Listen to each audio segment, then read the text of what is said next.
manifestations célestes et a émis bien des conjectures sur l'exploration possible de notre monde par des visiteurs venant d'une autre planète.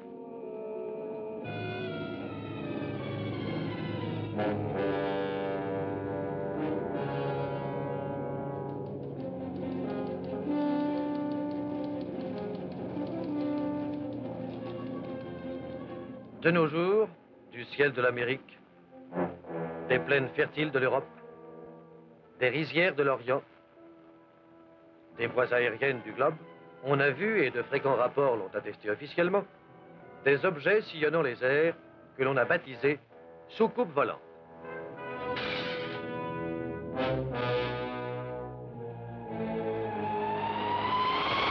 À Dayton, l'intelligence service des États-Unis rassemble, confronte et étudie les constatations faites dans toutes les parties du globe.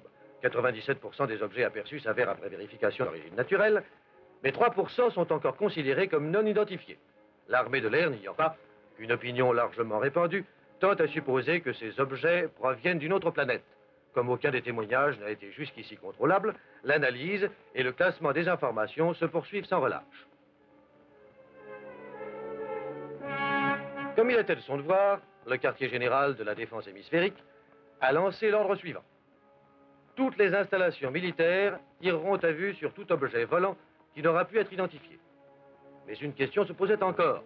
Quelle serait l'efficacité des armes les plus scientifiques contre une attaque déclenchée par un ennemi dont nous ignorerions tout? Que se passerait-il si demain l'on disait « les soucoupes volantes attaquent » ?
Le 16 juillet, à la commission de sûreté du territoire, objet fusée.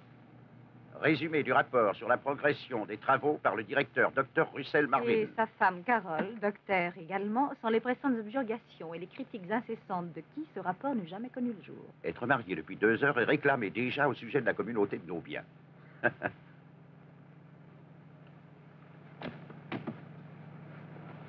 Vous êtes marié, docteur Marvin. Vous n'avez plus besoin de vous cacher derrière moi. Qui te dit, chérie, que je voulais me cacher? En outre, ta conduite nuit à celle de la voiture. Que si jolie. Et dire que l'on m'avait assuré que les intellectuels étaient gens assez... Mes professeurs ont toujours été surpris de mes dons d'assimilation.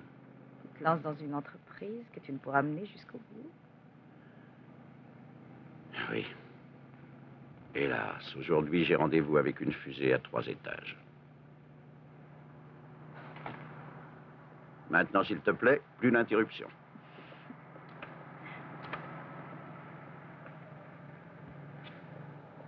En raison de récents progrès scientifiques, on peut envisager la réalisation d'un rêve ancien, l'exploration des espaces interstellaires.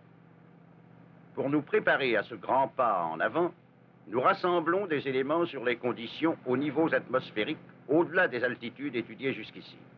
Pour recueillir ces éléments indispensables, nous avons aménagé des appareils d'observation automatique fonctionnant dans des fusées à stades multiples. Ces fusées sont projetées à des centaines de kilomètres de la surface de la Terre. Ces hautes altitudes atteintes, elles commencent à décrire un mouvement autour de notre planète. Nous lancerons ainsi 12 minuscules satellites qui, par radio, nous transmettront les informations préliminaires indispensables au progrès de cette science encore balbutiante, l'astronautique. Les effets de perte de gravitation, les pluies de poussière météorique, la chaleur effroyable et concentrée du Soleil, les radiations cosmiques, autant de problèmes que nous pourrons alors analyser, étudier et nous l'espérons résoudre. À l'heure actuelle, nous avons lancé 10 des satellites artificiels, des oiseaux, comme nous les appelons. Nous... Tu n'entends pas quelque chose? Quelque chose? Non, je n'entends rien.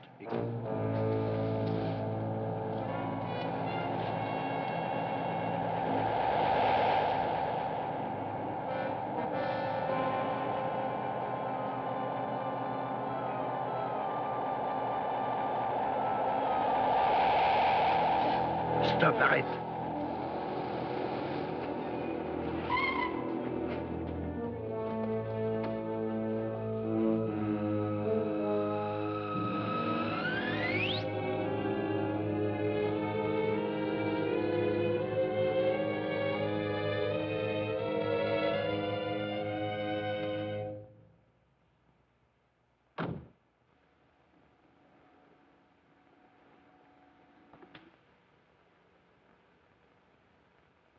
Russell, cette fois, pas d'erreur. Une soucoupe volante. Ce que nous avons vu nous a paru être une soucoupe volante. C'est tout ce qu'on peut dire. Mais nous avons vu, entendu, tous les deux. Est-ce que ça ne te semble pas suffisant? Il faut le temps d'y réfléchir, de faire la part des choses, avant d'affirmer. Donne-moi un peu de feu, veux-tu?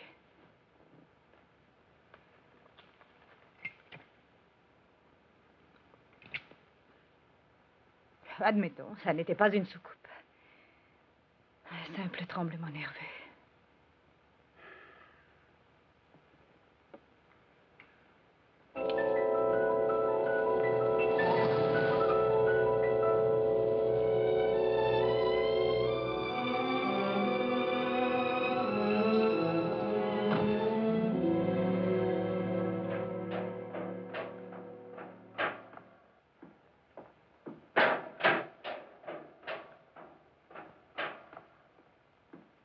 Carole, je voudrais que tu copies ces notes pour mon rapport. Bien, patron. Mais auparavant, je voudrais... Maintenant que vous êtes marié, docteur Marwin, la première chose que vous saurez, c'est plus de privauté envers les secrétaires durant les heures de travail. Très bien. Des oiseaux, comme nous les appelons. Nous...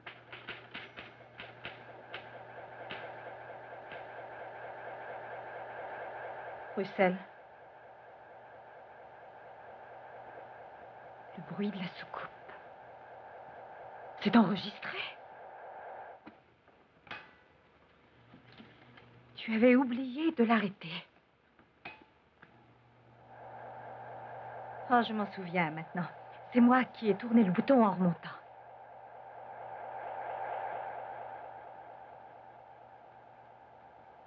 C'est là un fragment de preuve concrète.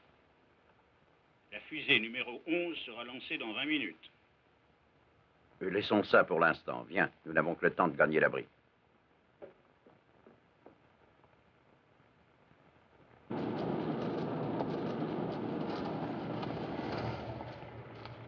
Amiral Hanley, je me présente au projet Skyhook.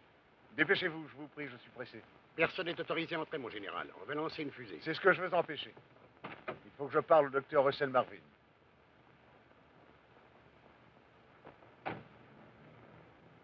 Porte ouest à l'abri numéro 2.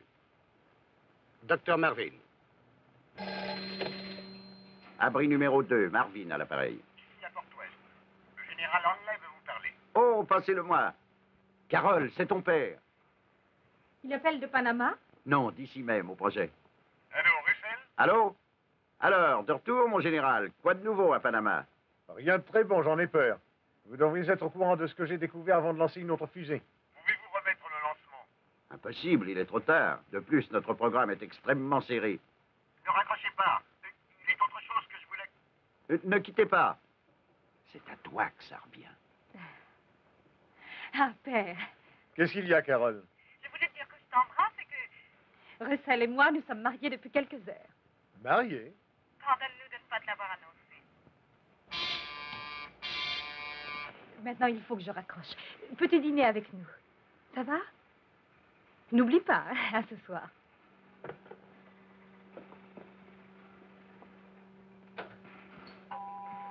14, 13, 12, 11, 10, 9, 8, 7, 6, 5, 4, 3, 2, 1.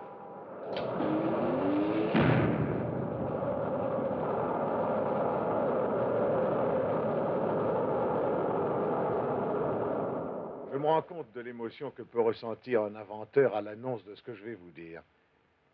Mais le projet Skyhook n'a pas marché comme le ministère de la Défense l'espérait. Voyons, combien d'oiseaux avez-vous lancé jusqu'ici? 11 avec celui d'aujourd'hui. Et avec combien êtes-vous resté en contact?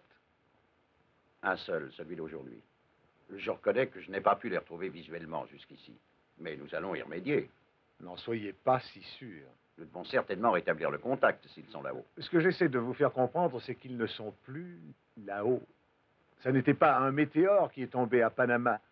C'était les restes calcinés du numéro 7. Je m'en suis assuré moi-même. Vous dites? L'intelligence service possède des rapports à présent qui confirment que 1 et 3 sont tombés en Afrique, le numéro 5 dans la région du pôle Nord, 9 et 10 dans la cordillère des Andes.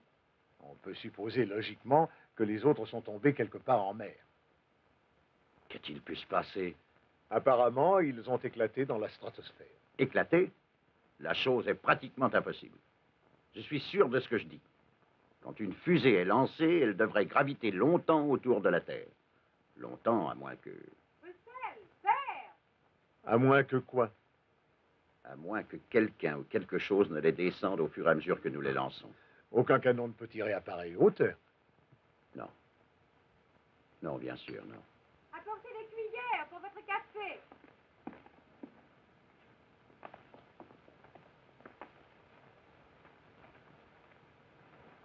Ah, mon plat préféré. C'est pour nous faire pardonner de nous être mariés sans te prévenir. Ce fut un peu soudain pour nous aussi. Soudain, je l'ai assiégé pendant plus d'1 an. Je n'ai pas besoin de vous dire combien cette union me réjouit. Voilà qui me remplit d'aise. J'aurais été vexé qu'elle ne vous satisfasse pas. Merci. Russell, qu'aviez-vous en tête au juste en parlant de quelque chose ou de quelqu'un qui abattrait nos satellites? Mon général, nous avons vu une chose étrange cet après-midi. Un engin qui nous a paru être une soucoupe volante. Une soucoupe volante? Il nous a presque fauchés. Voyons, vous êtes sûr? Carole et moi aurions pu être sujets aux troubles visuels et auditifs que l'on suppose chez d'autres observateurs, encore que notre formation scientifique nous y rende moins sensibles. Mais nous avons un fragment de preuve à l'appui. Un enregistrement fortuit du bruit de l'appareil. La bande est au laboratoire du Skyhook. J'aimerais te la faire entendre demain.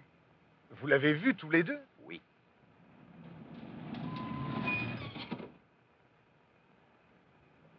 Excusez-moi.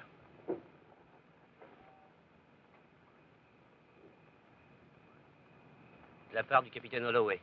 Merci. Voulez-vous signer ici, s'il vous plaît? Qui est Holloway? Il est de service à l'écoute ce soir.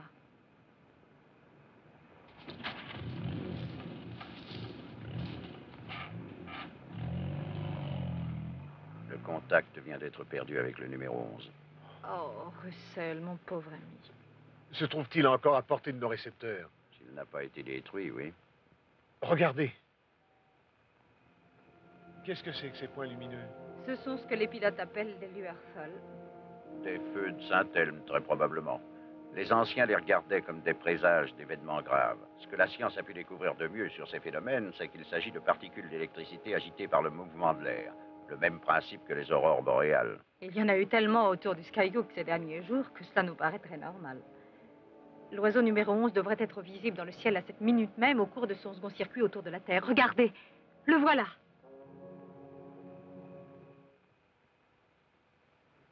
C'était lui? Oui, Alors demain, vous n'allez pas lancer le numéro 12 après ça? s'il le faut. Pourquoi? Avec un ensemble de télévision, caméras et microphones, j'aurais déjà dû le faire. Cette fois, je veux savoir ce qui se passe là-haut et en connaître les causes. Allez, finissons notre dîner.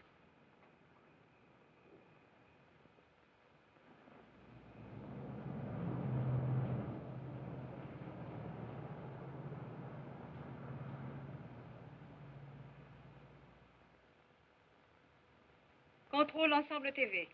L'image obtenue est bonne? Parfaite. TV OK. Je descendrai dans 2 minutes. Dis-leur de se dépêcher.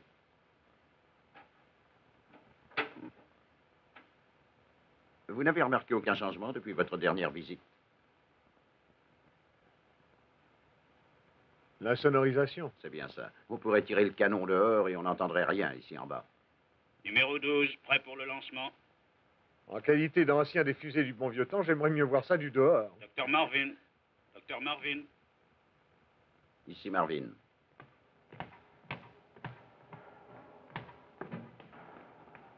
Vous vous préparez à subir un siège. Russell et moi allons contrôler à tour de rôle cette dernière fusée pendant des semaines si nécessaire. Intimité, insonorisation et un tête-à-tête du plus haut degré scientifique. Heureuse lune de miel, chérie. Merci, père.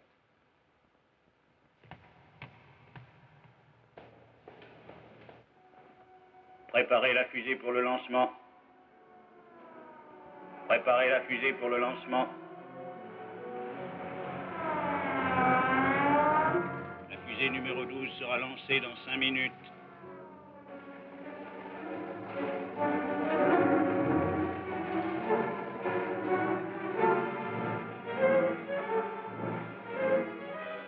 Zéro moins 4 minutes.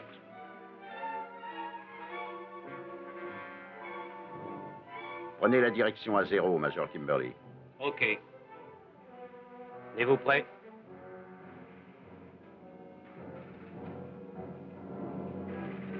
Tour d'observation A, j'écoute. Radar à la tour A, Evans. Tour d'observation A, sergent Nash. Engin non identifié approche rapidement plein ouest. À quoi est-ce qu'il Je ressemble? ne peux pas dire encore. J'appellerai quand j'aurai une meilleure lecture dans le champ. D'accord. Repos, sergent. Engin volant non identifié signalé plein ouest, mon général. Probablement une buse.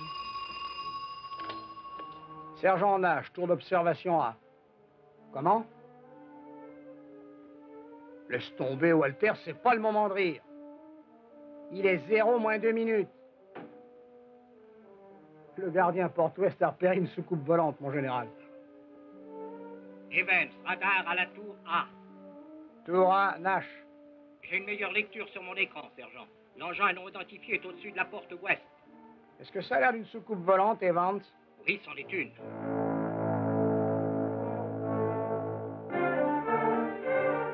Contrôle Skyhook, engin approchant.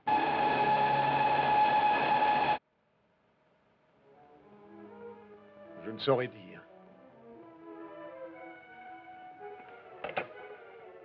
Donnez-moi le labo du docteur Marvin.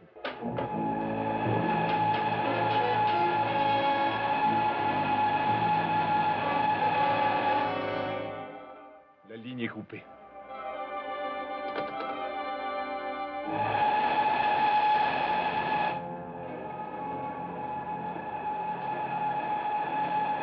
Voilà.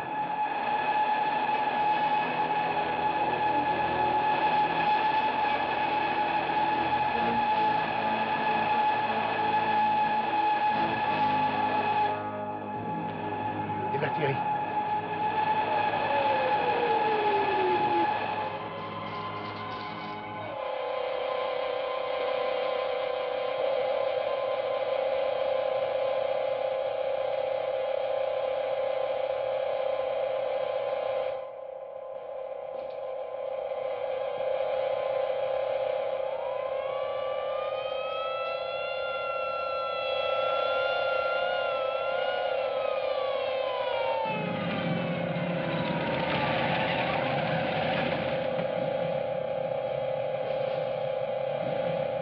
Feu à volonté, pièce prête.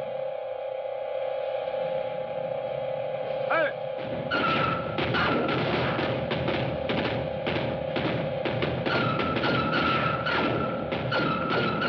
Ils sont protégés par un écran électronique. Nos obus ne le pénètrent pas.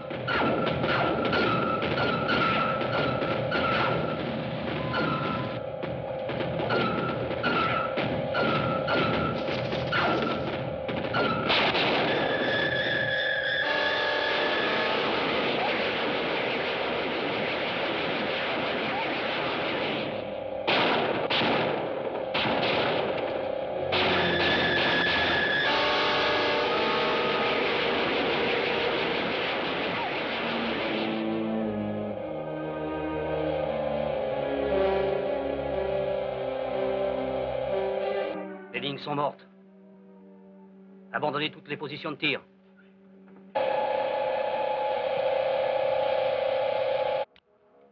Le micro ne donne plus. Et c'est le téléphone.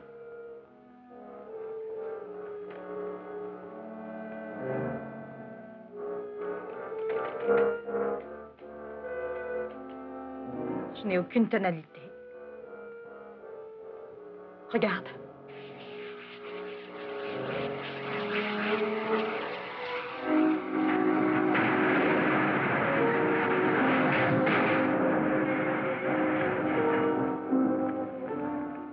Qu'est-ce qui arrive?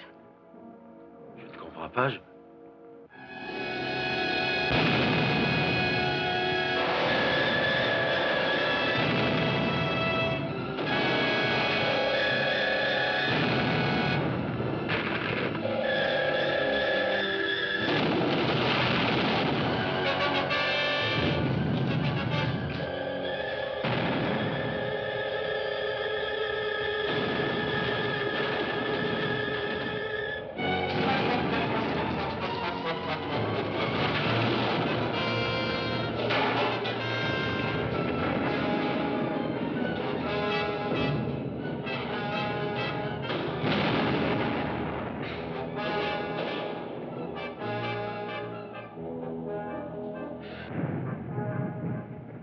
J'ai peur, Russell.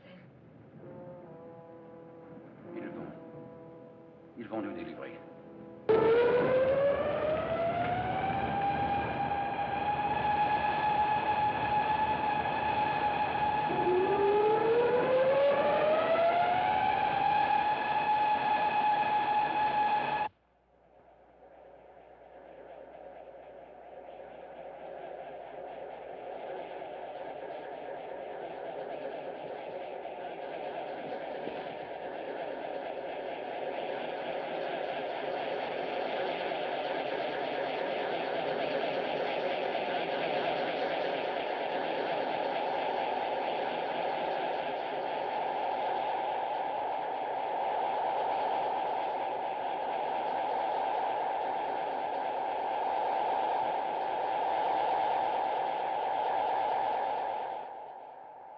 Où suis-je? Qu'est-ce que... Nous nous adressons à vous par l'appareil traducteur qui se trouve au-dessus de votre tête. Est-ce que vous nous comprenez? Très bien. Et je suppose que vous me comprenez aussi. Qui que vous soyez, quoi que vous soyez, vous paierez cher l'agression que vous venez de commettre. Dites-nous pourquoi, après avoir été en contact avec Dr Marvin, nous avons subi des violences. En contact avec Marvin? Nous lui avons parlé. Alors, l'enregistrement du magnétophone, des sons sans aucune signification pour nous. Pensions que vous auriez pu ajuster l'heure différentielle entre nous. Je ne comprends pas. Vous êtes dans un transport interstellaire, déjà en dehors de l'atmosphère terrestre. Me considérant votre prisonnier, apprenez que je suis le général John Hunley de l'armée des États-Unis.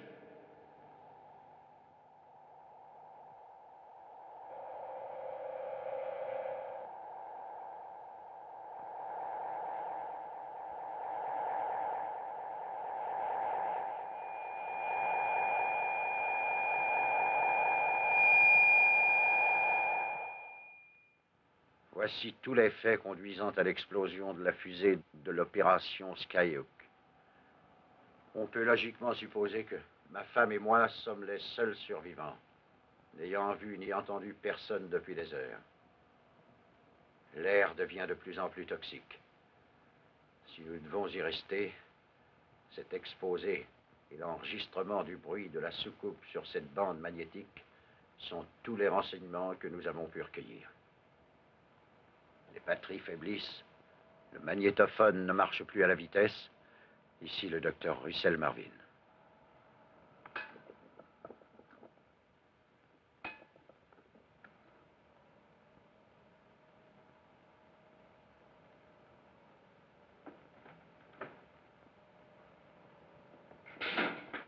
Russell, où es-tu?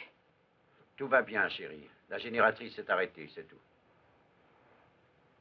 Je t'en préviens près de moi, j'ai peur dans l'obscurité. Docteur Russell Marvin, il est très urgent que nous nous rencontrions.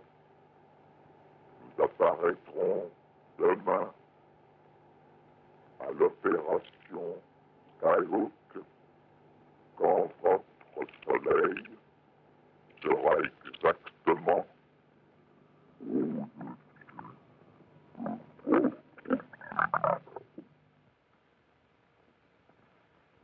C'est ce que nous avions pris pour le bruit de la soucoupe. En réalité, il s'agissait d'un message envoyé à une vitesse accélérée et de ce fait incompréhensible. Les batteries faiblissant, le magnétophone a ralenti et la voix est devenue audible.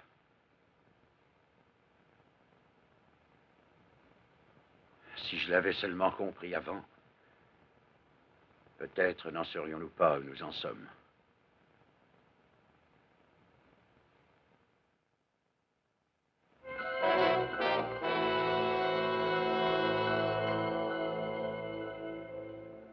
Qui avait supprimé des centaines de vies humaines et détruit de fond en comble une installation valant des millions de dollars? L'opinion publique, émue à juste titre, demandait la réponse. La puissante machine de l'État mit en branle tous ses rouages et les recherches furent menées fiévreusement. Cependant, quand le docteur Marvin et sa femme furent sauvés, cette réponse devait être trouvée grâce au témoignage des deux seuls survivants et à la bande magnétique qu'ils rapportaient aux autorités de Washington qui tenaient conférence au Pentagone.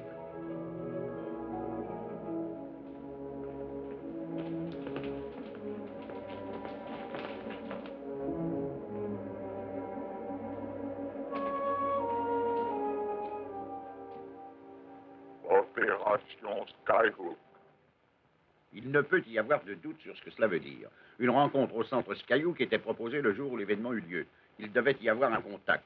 Si je ne pouvais me trouver au rendez-vous, je devais envoyer un message par les moyens de transmission ordinaires sur la longueur d'onde courte indiquée. Quelqu'un désire-t-il réentendre l'enregistrement? Ça va faire une douzaine de fois. Ma femme et moi avons dit ce que nous savions durant 3 jours et 3 nuits. Nous avons été entendus par tous les comités, commissions et conseils. Il est temps que nous nous décidions à agir.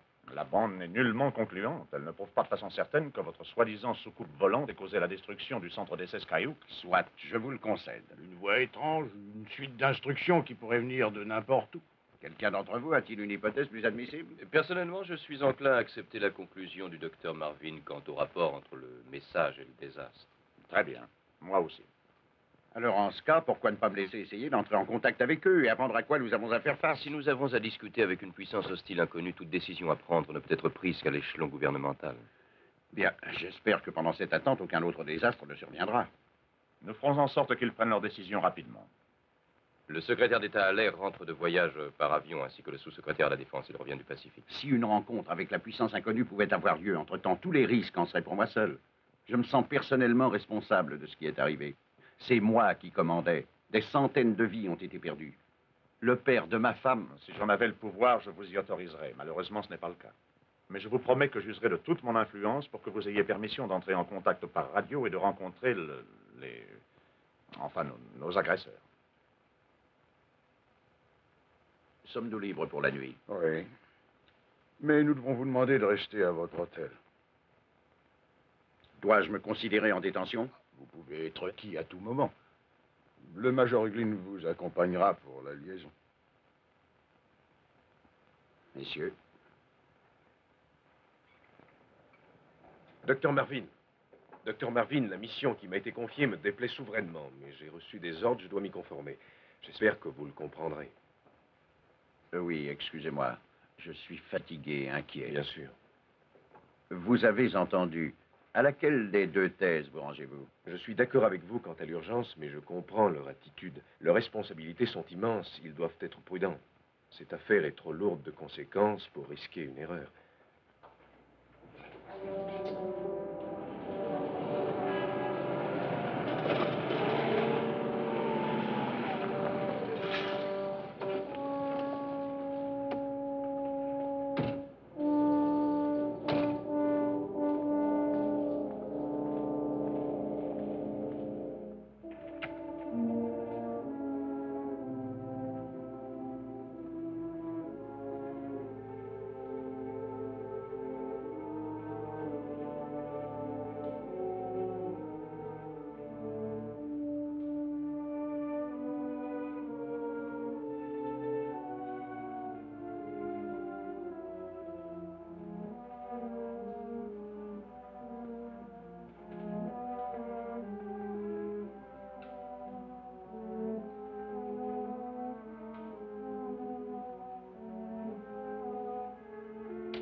Russell Marvin. Appel sur 2 fois 25 mégacycles. Terminé.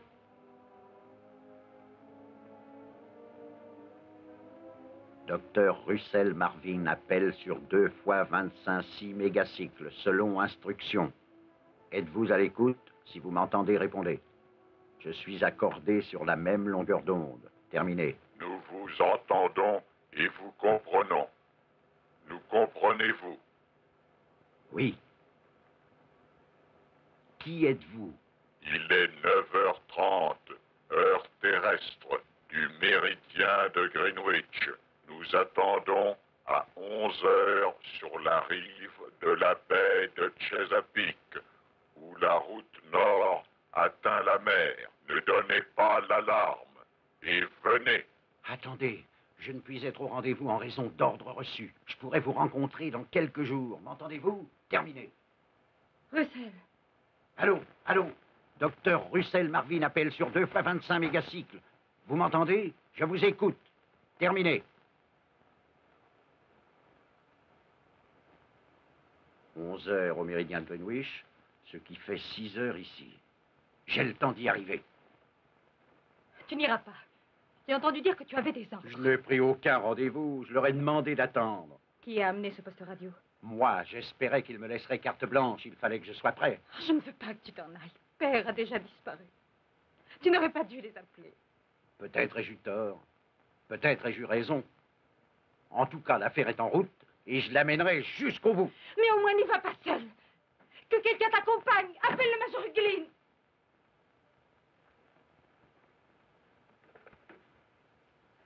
Chambre 312, le major Glynn. Vite, s'il vous plaît.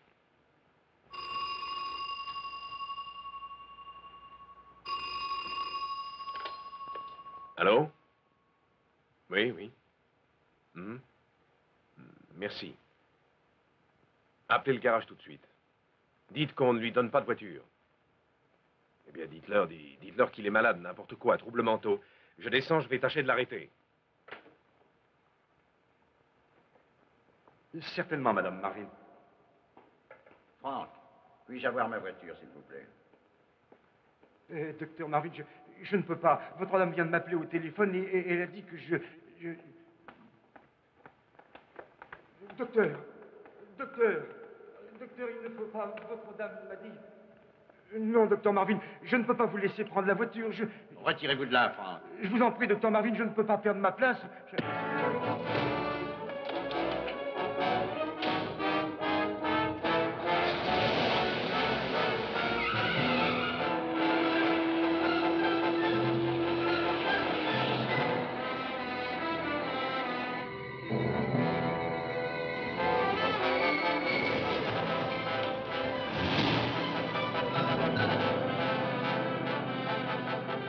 Le voilà. Voyez si vous pouvez la voir à la radio. Oui. Allô, Russell. Ici Carole. Russell, réponds-moi. Il ne veut pas me répondre. Attends-nous, Russell. Le major Glynn et moi voulons te parler.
Marcel, je t'en prie, reviens avec nous.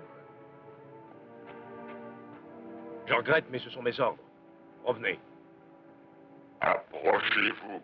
Il vaut mieux ne pas rester là. Attendez.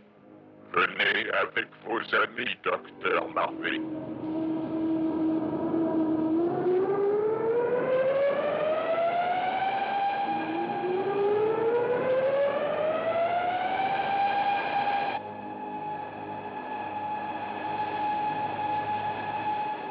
Je ne te quitte pas. Entrez. Vous tous. Je vais prévenir le commissariat central. Vous feriez mieux de leur obéir.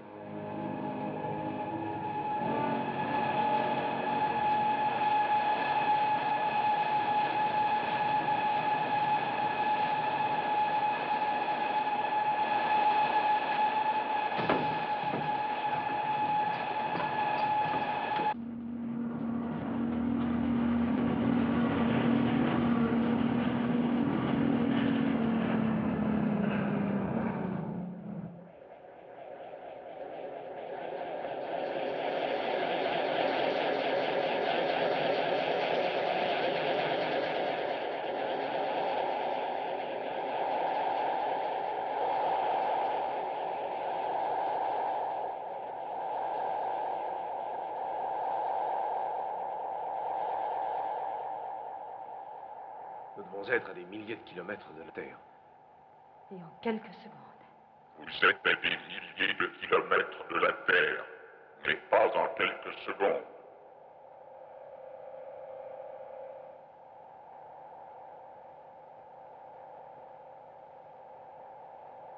Écoutez votre montre, docteur Marvin. Elle est arrêtée. Je la croyais antimagnétique. Nous produisons un champ magnétique plus puissant que le champ de gravitation de votre Terre. C'est le principe qui nous permet de circuler à travers l'espace.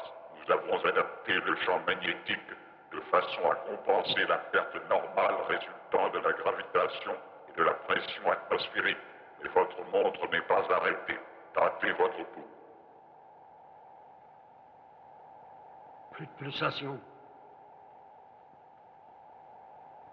Moi non plus. Nous agissons dans un rapport de temps très différent. On pourrait dire que tout vous est arrivé entre deux tic-tac de votre montre ou deux battements de votre cœur. Voilà pourquoi votre message n'a pas été compris, ce n'a été que plus tard. Il était nécessaire que nous nous défendions de Skyhook. Et vous avez abattu nos 11 fusées. Pourquoi? À ce moment, nous ignorions qu'elles n'étaient que des engins d'observation primitifs. Nous pensions que ce pouvaient être des armes dirigées contre nous. Qui êtes-vous? D'où venez-vous? Connaissant votre qualité de chef explorant les espaces interstellaires, nous avons pensé que vous seriez le plus apte à comprendre. Nous sommes les survivants d'une galaxie désintégrée. En ce moment, les restes de notre flotte font le tour de votre planète.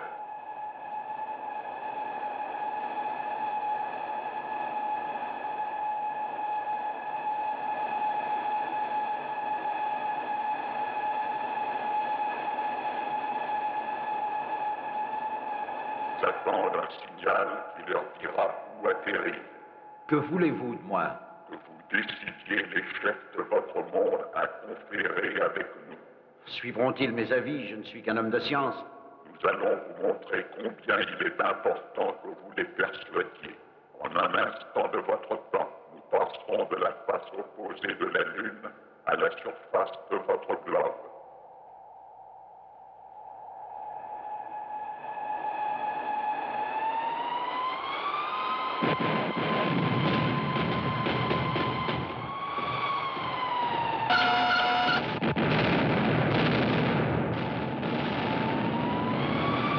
Il y avait 300 hommes à bord de ce navire. Nous avons pour nous vitesse, maniabilité et puissance. Alors, pourquoi n'atterrissez-vous pas et n'envahissez-vous pas la Terre? Il s'ensuivrait sur Terre une panique générale. En dépit de sa force, notre petit nombre combattrait indéfiniment pour supprimer une énorme population hostile. Nous ne deviendrions maîtres que d'une planète désertique et ruinée. Comment, Ska, comptez-vous parvenir à vos fins? En nous rencontrant et en discutant pour éviter toute lutte, de tels arrangements ont souvent été pris entre nations terrestres. Comment êtes-vous si bien renseigné sur nous? Nous avons des moyens d'information. Si vous voulez vous convaincre de l'étendue de nos connaissances, posez des questions de tout ordre. Quelle est l'importance des forces armées que nous pouvons opposer? Approximativement 3,5 millions d'hommes. Bon. Qui a gagné le marathon aux Jeux Olympiques? Alain Nimoun. Qui a découvert la pénicilline? Édouard Fleming. Je connais cette voix. Qui êtes-vous? John Hanley.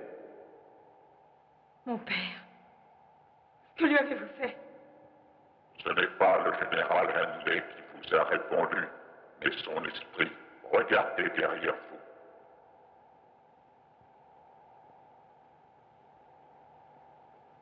Père! Inutile. Il a été soumis à une machine appelée banque de mémoire à l'enrichissement indéfini qui a ajouté des connaissances enregistrées par son cerveau à notre répertoire. Ainsi disposons-nous de son acquis intellectuel à l'instant même où il nous devient nécessaire. Nous pouvons faire subir ce traitement à qui nous voulons et apprendre tout ce qui nous est utile de savoir. Taisez-vous de grâce, taisez-vous! Rentrez ce revolver! Ne regardez pas ça!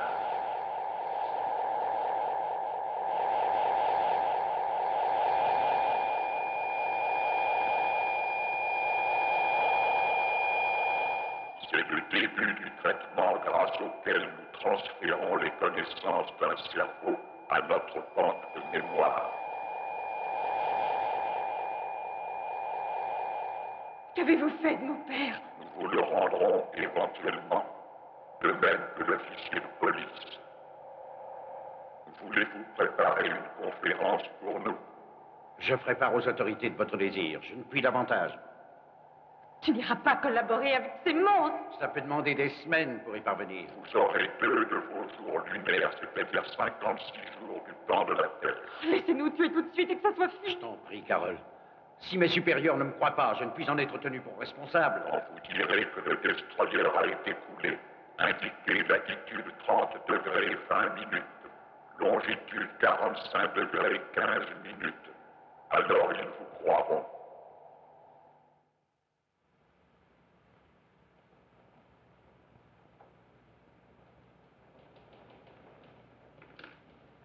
En admettant que le major Huglin, ma femme, moi-même, soyons tous hallucinés ou hypnotisés ou tout ce que vous voudrez, que nous n'ayons jamais vu ce que ces monstres ont fait du général et de l'officier de police, comment expliquez-vous le destroyer? On nous a signalé que la flotte atlantique est sans nouvelles d'une de ces unités, mais il n'y a pas confirmation d'un naufrage et les recherches continuent. Vous vous rendez compte, naturellement, qu'en entrant en relation avec la soucoupe, vous avez enfreint nos ordres. Ce seul geste peut avoir compromis la sécurité du pays tout entier. À présent que le mal est fait, si l'on veut bien ajouter foi à vos dires, vous nous proposez de rencontrer ces êtres étranges et de céder à leurs exigences. Et pourquoi nous plutôt qu'une autre nation? S'ils veulent entamer des pourparlers à l'échelle mondiale, pourquoi s'adressent-ils à la seule Amérique? Ils semblent être avisés et l'Organisation des Nations Unies siège en permanence à New York. Et nos engins atomiques thermonucléaires, est-ce qu'ils seraient efficaces contre les soucoupes? J'aimerais répondre à cette question, si vous le permettez. En supposant qu'ils le soient, il faudrait atteindre les soucoupes en vol. Mais les utiliser contre des agresseurs à terre, ce serait nous détruire nous-mêmes. Et nous ignorons si leurs appareils sont vulnérables. En réponse à votre question, j'ai une idée sur les possibilités de faire face à une nouvelle agression. Cela se pourrait grâce à un nouvel engin auquel je pense. Ce n'est qu'une supposition. Une nouvelle arme en moins de 56 jours? Il s'agit dans mon esprit d'un canon ultrason. Avec assez d'aide scientifique et industrielle, nous pourrions sortir son prototype en un temps relativement court. Peut-être sera-t-il efficace et dans le cas contraire, nous le serons toujours assez tôt. Et rien ne nous empêche de travailler aux autres moyens de défense pendant ce temps. Nous n'avons pas le choix. Nous devons tout mettre en œuvre si jamais ils atterrissent. Messieurs, s'il vous plaît. Le destroyer Franklin Edison, coulé par 30 degrés 20 minutes de latitude et 45 degrés 15 minutes de longitude, approximativement vers 6 heures. Nous sommes attendus à la Maison-Blanche dans 1 heure pour une décision politique qui entraînera des répercussions non seulement dans notre pays, mais dans le monde entier. Quelle que soit la décision, vous pouvez être certain que vous recevrez toute l'aide pour expérimenter votre théorie. Je vous conseille de vous mettre à l'ouvrage immédiatement. Le major Huglin fera le nécessaire pour vous procurer tout ce dont vous aurez besoin. Merci.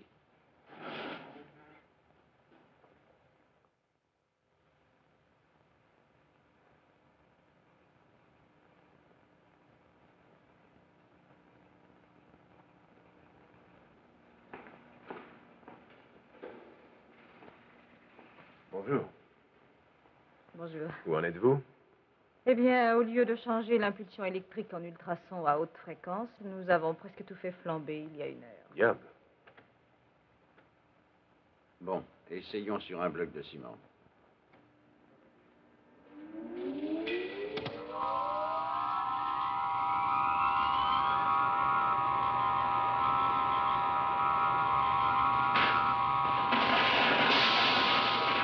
Au maximum.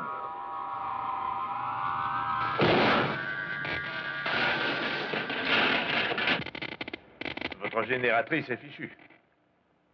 Mais il y a un résultat, il y a un résultat. Nous savons ce qui a détruit ce caillou. Qu'est-ce? Le son. Comment le son? Nous avons 2 petits garçons à la maison et je sais à quel point le bruit peut être malfaisant, mais de là à brûler ou détruire des bâtiments... Le son auquel j'avais pensé était d'une plus haute fréquence d'onde que celle que nous avons obtenue jusqu'ici. Vous pensez néanmoins que nous tenons l'engin? Non, j'ai peur que non.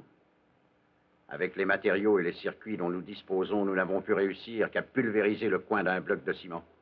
La théorie s'avère exacte, mais pour la faire passer dans le domaine pratique, nous n'avons ni les instruments ni les matériaux. Peut-être dans 10 ans, 5, même 2. Combien nous reste-t-il de jours? 27. Russell, vous rappelez-vous ce rapport du docteur Patek de New Delhi? Il suggérait une théorie différente.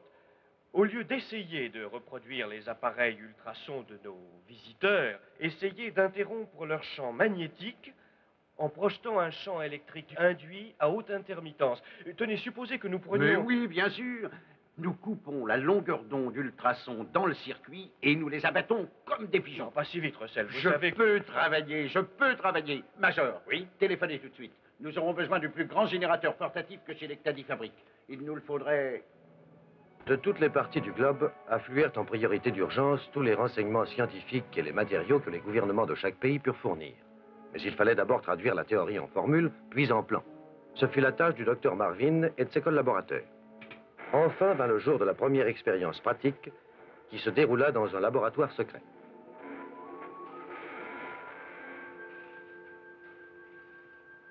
Ce n'est qu'une boule d'acier creuse, mais pour l'expérience, c'est une soucoupe volante. Vous pouvez mettre le générateur en marche.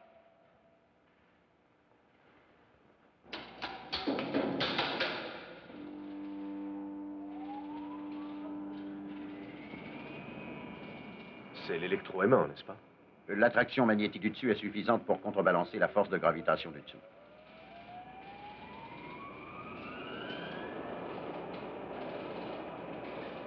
Allez-y, l'idée est de vous, vous serez le premier à la vérifier. De moi, plaisanterie, elle est autant de vous et du docteur Patek et de douzaines d'autres savants de toutes les nations du monde. Allez-y, allez-y.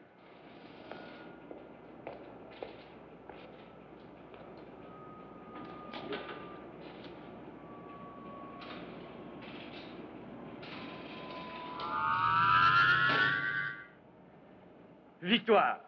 Grande victoire. Regardez.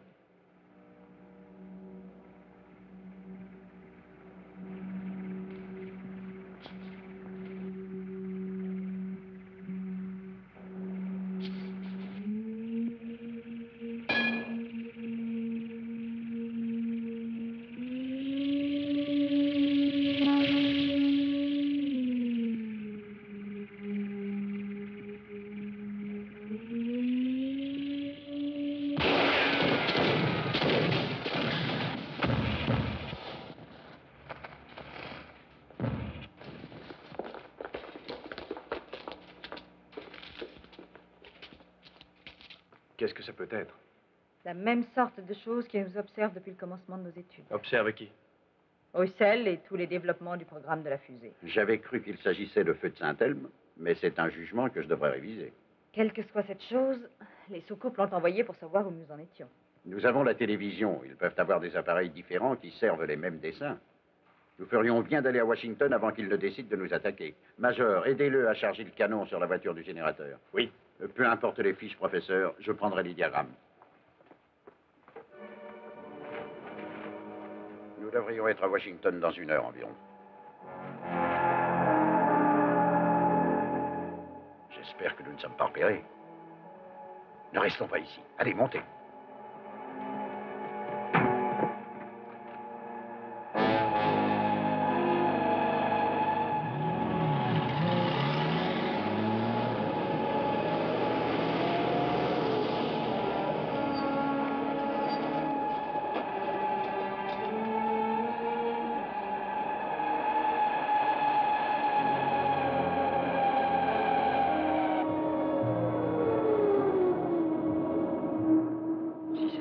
Reste à notre portée, nous pourrons peut-être faire au canon son premier essai.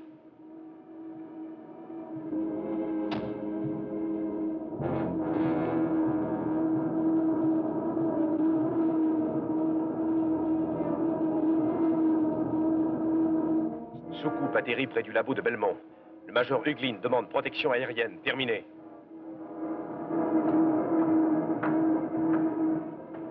Il se dirige vers le labo.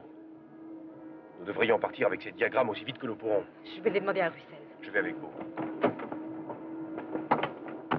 Mettez le générateur en route. Nous allons voir si ce canon marche vraiment.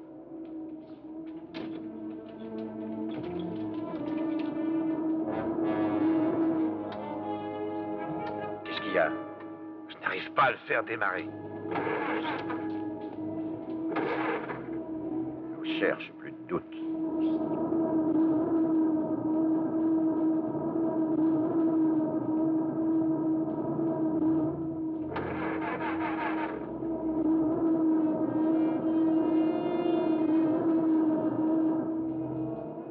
Faire parvenir les plans à Washington est plus important que toute autre chose. Elle a raison. Elle a raison si l'appareil fonctionne, sinon ça ne changera absolument rien.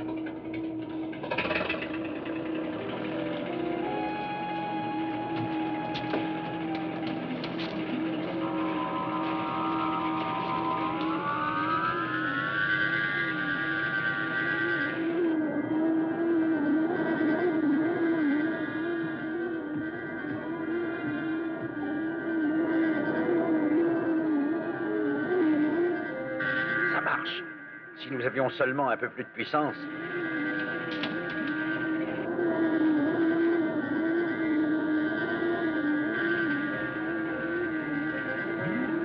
Russell, partons, je t'en prie, avant qu'il ne soit trop tard.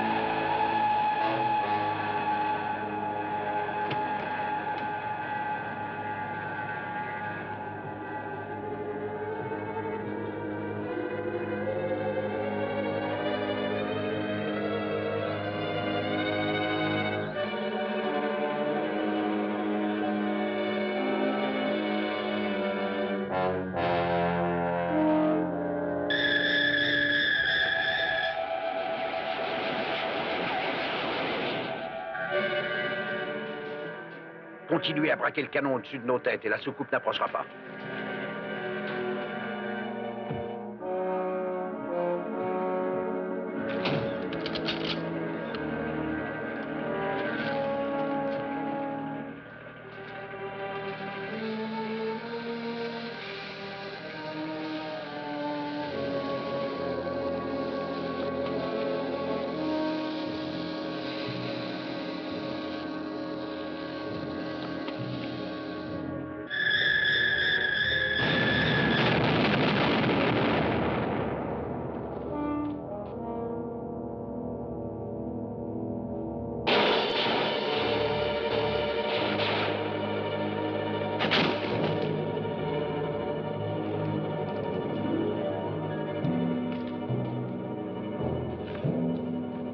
Russell, attention. Je crois que c'est mort.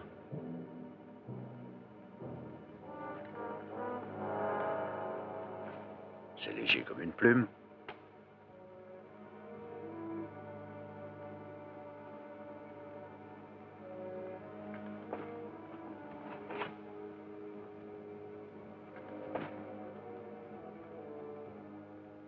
Humanoïde et très ancien. Le survêtement doit servir d'enveloppe électronique et mécanique pour remplacer leur chair et leurs muscles atrophiés.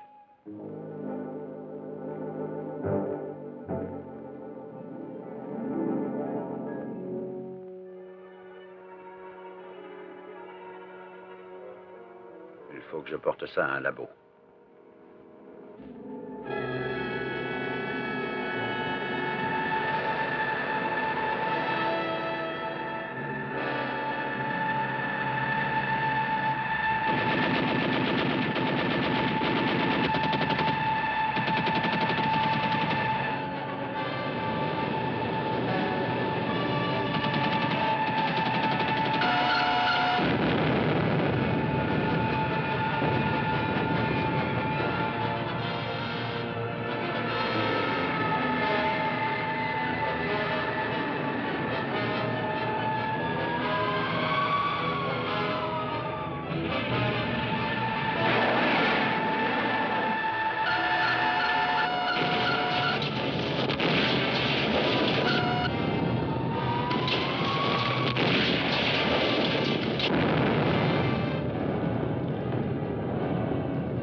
Reste là! Reste là!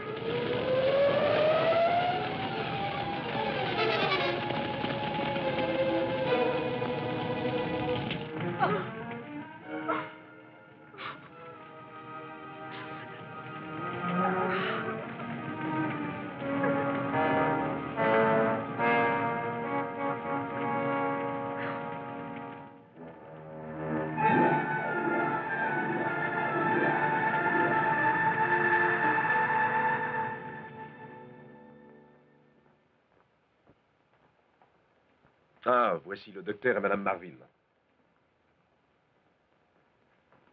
Carole, Bruxelles, nous vous avons entendu. Merci. Je vous présente le docteur Albers. Enchanté. Vous connaissez le général Edmunds, Oui. l'amiral Enright. Oui, bien sûr. Madame Marvin est la fille du général Hanley. Madame Marvin. La mort de votre père a été une grande perte pour nous tous. Oui, général. Je vois que vous avez commencé. Oh, nous avons débroussaillé. Je vais vous mettre au courant. Ça n'a pas pris trop de temps pour percer le mystère. Ces casques sont munis d'un appareil traducteur. Madame Marvin, voulez-vous dire quelques mots au microphone?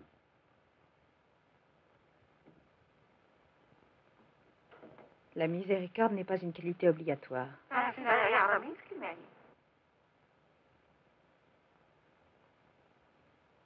Elle se répand comme la douce pluie du ciel. Shakespeare n'approuverait pas. Le professeur Alberts dit que si nous lisons le dictionnaire dans l'appareil mot par mot, nous aurons une traduction de ces mots dans leur langue. En traduisant leur communication dans notre langue, nous avons pu les décoder. Le professeur Alberts a réquisitionné le traducteur électronique que son université a construit. Et les résultats ont été ahurissants, pour ne pas dire plus. Nous lui avons soumis un certain nombre de leurs messages sur bande. Un de ces messages semble constituer un plan d'attaque. Le reste n'avait trait qu'à des opérations courantes. Je vais vous faire une démonstration. Par ici, s'il vous plaît.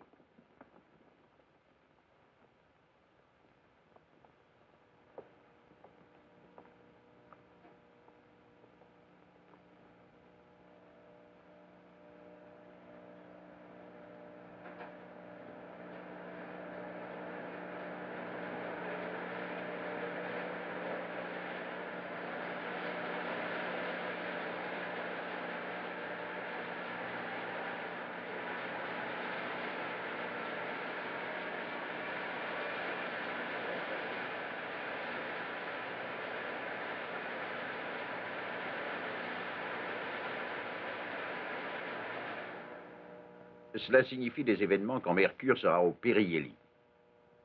Ce doit être quand? Cela se produit tous les 3 mois.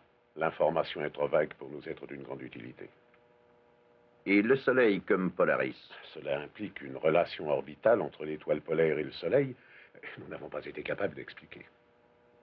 Les Blancs représentent sans doute leur estimation du temps. Tous leurs messages mentionnent le Soleil. Palomar et les autres observatoires le surveillent en permanence. Entre-temps, nous avons une version plus récente et plus précise de notre machine à interférence encore sur plan à Aberdeen. A-t-on pu établir d'une façon quelconque la portée utile de l'arme? C'est là le point faible. Nos instruments indiquent que l'effet de potentiel tombe brusquement après une distance de 300 mètres. Espérons que cela sera suffisant. Peut-être serons-nous prêts à les recevoir quand ils viendront. Est-ce que quelqu'un a essayé le casque? Oui, moi. Je crois que ça vous intéressera. Essayez-le.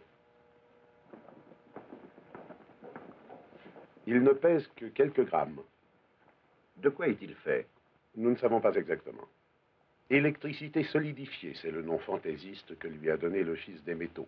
Il résiste à tout ce que nous avons essayé pour le détruire, y compris les températures les plus élevées.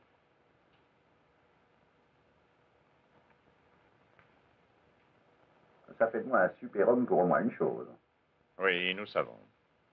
J'ai une curieuse déformation de la vision.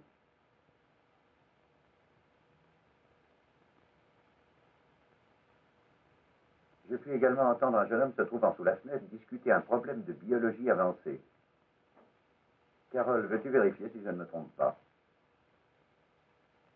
Alors, je l'ai ramené chez elle, et quand je l'ai embrassé pour lui dire bonsoir, elle m'a giflé. Alors, je lui ai dit, mais qu'est-ce qu'il pense? Je t'ai pas giflé quand t'as commandé un steak de $4 pour le dîner.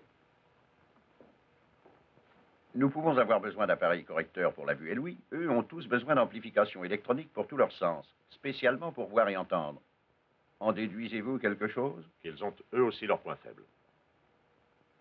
Quand serons-nous prêts? Comptez encore 2 bonnes semaines. Peuple de la Terre, attention. Peuple de la Terre, attention. La voix que vous entendez vient de milliers de kilomètres de votre planète. La voix que vous entendez vient de milliers de kilomètres de votre planète. Regardez votre soleil comme avertissement. À la suite de l'éruption solaire, il y aura 8 jours et 8 nuits de perturbations météorologiques. Peu de temps après, nous atterrirons en force. Coupez le haut-parleur. Ils ont l'outrecuidance d'annoncer leur projet ouvertement. Ils vont descendre pour nous envahir, ils nous l'ont fait comprendre dans la soucoupe. Ils peuvent aller si vite et frapper si fort que nous risquons d'être anéantis avant d'avoir fait un geste. Ils comptent nous terrifier par le déploiement de leurs forces. Ils méprisent nos moyens de défense.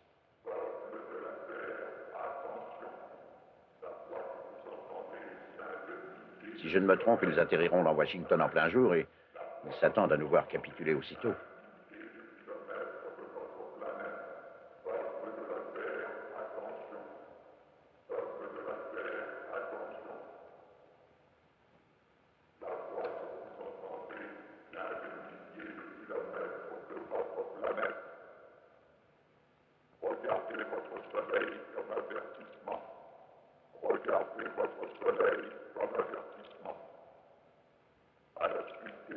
Cette voix sort de partout.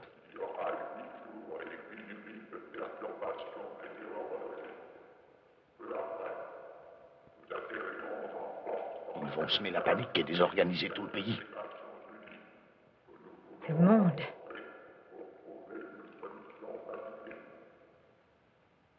Nuestros jueces aterrizarán en la capital de los Estados Unidos. Washington. За тысячи миль от вашей планеты. Dans la capitale des États-Unis d'Amérique. Siamo rappresentati in Washington. Per Todos los mensajes del mundo se reúnen en Washington. People of Earth, attention. Dans tous les pays du monde, dans toutes les langues, toutes les communications électroniques furent brouillées par le message. L'avertissement retentit aux oreilles des populations sans arrêt pendant 12 heures. Puis ce fut le silence absolu, total.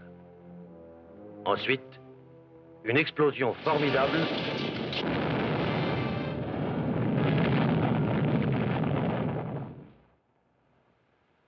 « 9 jours. Ça doit être ce que signifiaient les mots manquants. J'ai la photo, merci. Si d'autres informations m'étaient nécessaires, je vous rappellerai. Au revoir. C'était l'office météorologique. Comme nous le savons, les taches du soleil ont un effet direct sur les conditions météorologiques. Il faut s'attendre à des orages, des raz-de-marée et des ouragans. Quand?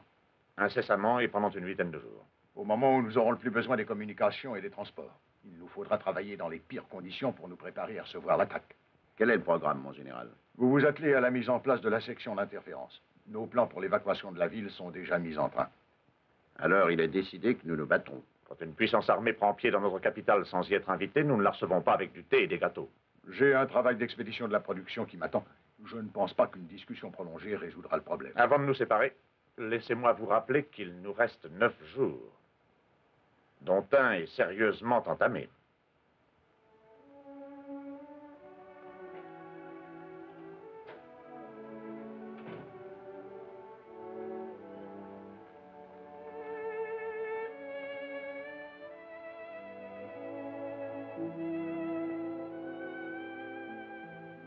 Quel gentil baiser de départ.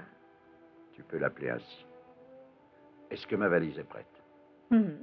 La mienne aussi. À quelle heure? Il faut que je parte tout de suite. Je m'en vais à Aberdeen pour superviser le projet d'interférence. C'était non seulement un baiser de départ, mais aussi d'adieu. Pas définitif. Il va falloir que tu quittes la ville. On évacue Washington. Où vais-je aller? À Palm Springs. Tu te rappelles l'endroit dont je t'ai parlé? Nous devions y aller ensemble. Je sais. Ton avion part ce soir. Russell, laisse-moi rester, je peux être utile. Non, tu ne peux plus rien faire maintenant. Voilà ton billet. Tu arriveras avant que le mauvais temps ne s'installe. Et je te rejoindrai bien vite.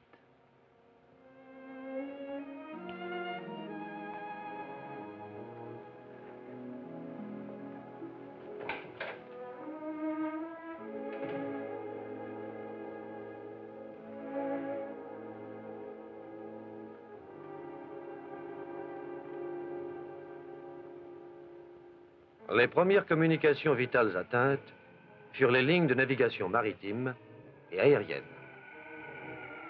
Puis les relations par voie ferrée et par route furent stoppées à leur tour.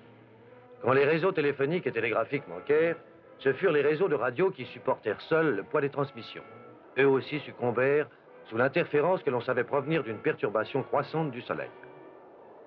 Le monde, paralysé par ces cataclysmes, attendait dans l'angoisse les premiers signes d'une invasion venant des espaces interstellaires. En raison de la violence des troubles atmosphériques, ce ne fut qu'au 9e jour qu'une évacuation méthodique de la ville de Washington put être entamée. Malgré les miracles réalisés par les autorités tant civiles que militaires, à l'aube du 10e jour, plus de 60% de la population de Washington se trouvait encore dans la région suburbaine. Portez ceci au CIC. Oui, amiral. Madame Marvin, votre mari m'avait dit que vous étiez à Palm Springs. Les départs d'avion ont été annulés avant que je ne puisse partir. Avez-vous des nouvelles de Russell? Il n'y a plus pratiquement aucune communication avec Aberdeen. Télégraphe et radio interrompus, mais j'attends un courrier d'une minute à l'autre.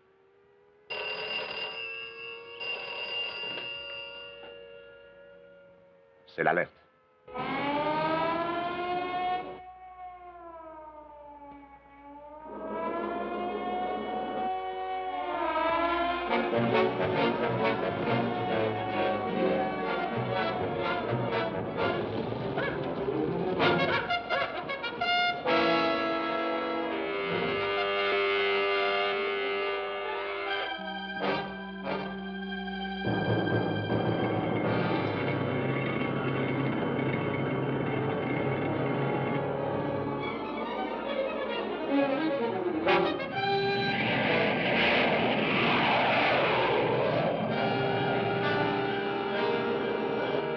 Soucoupe volant bas au-dessus de l'Atlantique se dirige rapidement vers nous.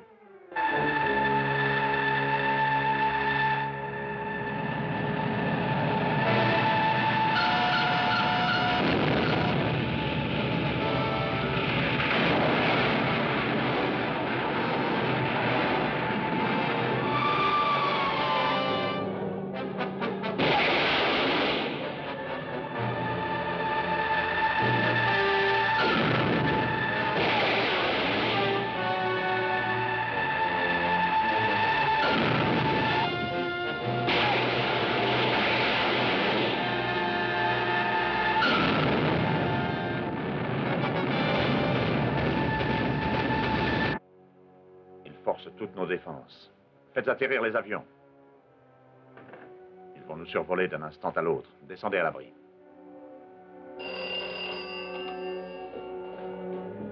Attendez un moment, Madame Marvin. Le convoi de camions d'Aberdeen prend position dans la ville. La section de votre mari approche du Patagone. Merci.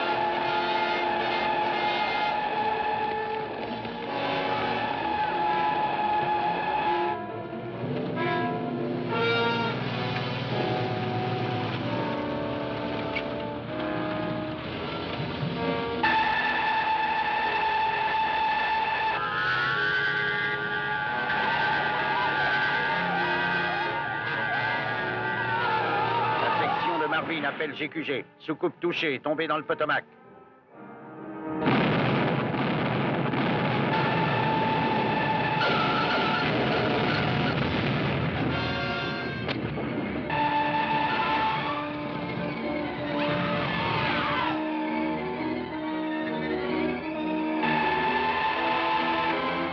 Gardez-la dans votre champ, qu'elle ne puisse pas nous tirer dessus.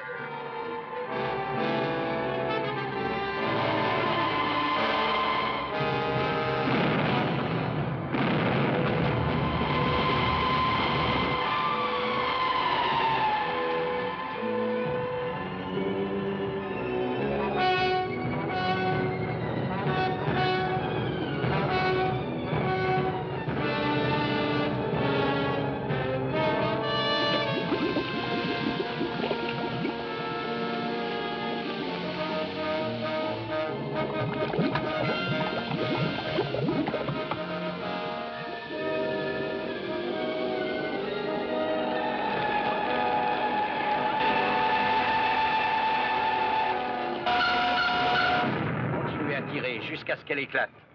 Russell! Russell! Carole, je te croyais parti pour... GQG appelle toutes unités. GQG appelle toutes unités. Soucoupe plane voisinage de la Maison-Blanche et du Capitole.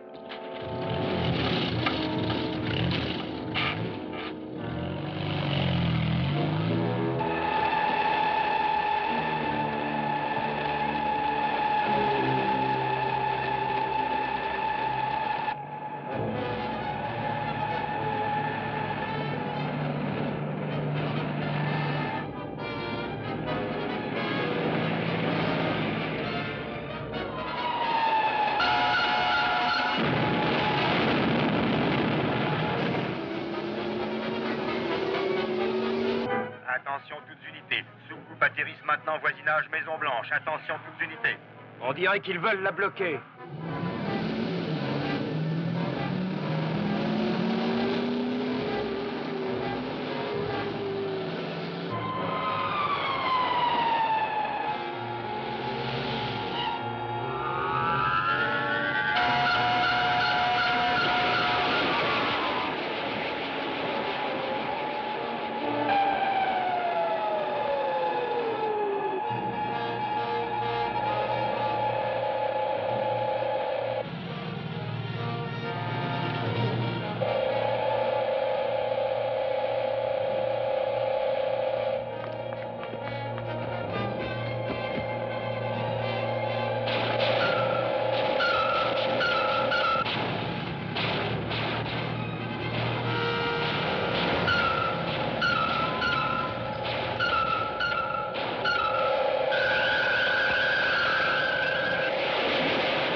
Docteur Marvin, nous avons repris contact avec le GQG. GQG à toutes unités HF, attention, une soucoupe vient d'atterrir devant le Capitole. Toutes unités HF, attention, GQG à toutes unités HF.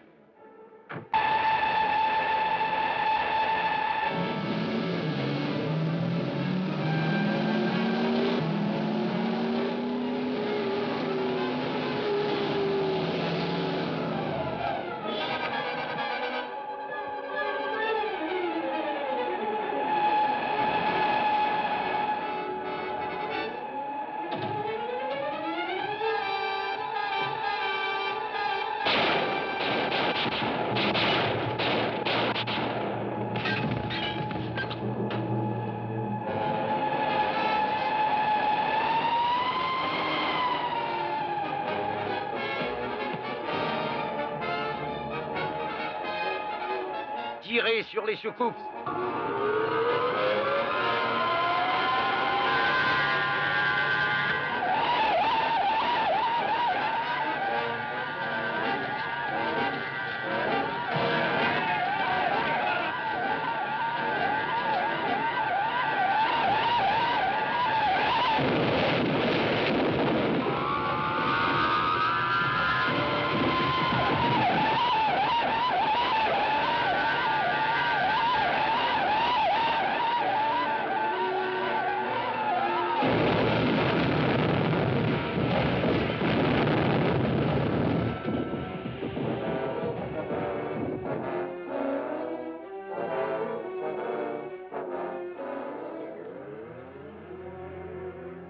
Tout danger est écarté pour l'instant. Tout danger est écarté pour l'instant. Tout danger est écarté pour l'instant. Tout danger est écarté pour l'instant. Toutes unités, rejoignez quartier général pour nouveaux ordres. Tout danger est écarté pour l'instant.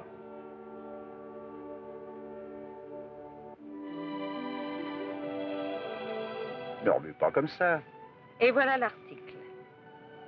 Le président a ordonné que Skyhook soit reconstruit, que les essais d'exploration interstellaire soient repris sous la direction du Dr. Russell A. Marvin. Les Nations Unies assemblées ont décerné aujourd'hui une médaille d'or au Dr. Marvin. Et aujourd'hui également, le docteur Marvin décerne une médaille de diamant à sa femme pour le courage et le dévouement dont elle a fait preuve.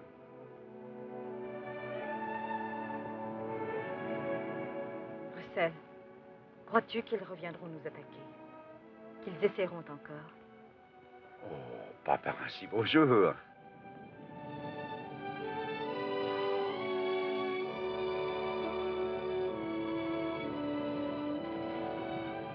Elle est bien belle, notre planète. Quelle chance qu'il ne l'ait pas détruite. Ni conquise.